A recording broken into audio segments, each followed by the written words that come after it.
നമസ്കാരം, ഭാരത് ലൈവിലേക്ക് സ്വാഗതം.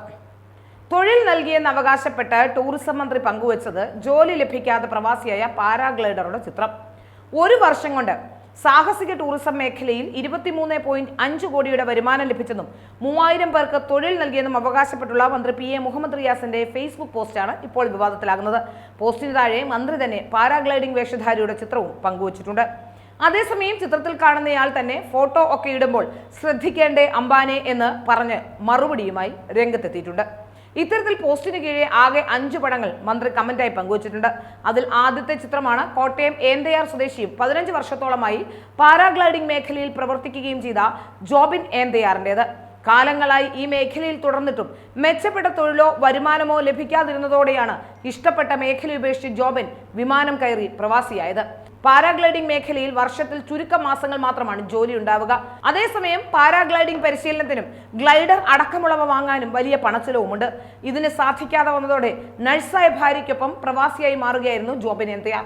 1 മാസം മുമ്പാണ് തൊഴിൽ തേടി ഇയാൾ UK പോയത്. നിലവിൽ അവിടെ ജോലി അന്വേഷിച്ചു കൊണ്ടിരിക്കുകയാണ്.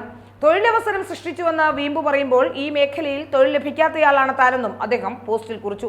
പാരാഗ്ലൈഡിംഗ് മേഖല വലിയ ഉത്തരവാദിത്തമുള്ള ജോലിയാണെങ്കിലും പ്രതിഫലം തീരെ കുറവാണെന്ന് ജോബിൻ പറയുന്നു. ഇത് സർക്കാർ മേഖലയിലേക്ക് എത്തിച്ച് ഗുണകരമായ പ്രവർത്തനങ്ങൾ നടത്തുമെന്ന് പറഞ്ഞിരുന്നെങ്കിലും അതുണ്ടായിട്ടില്ല.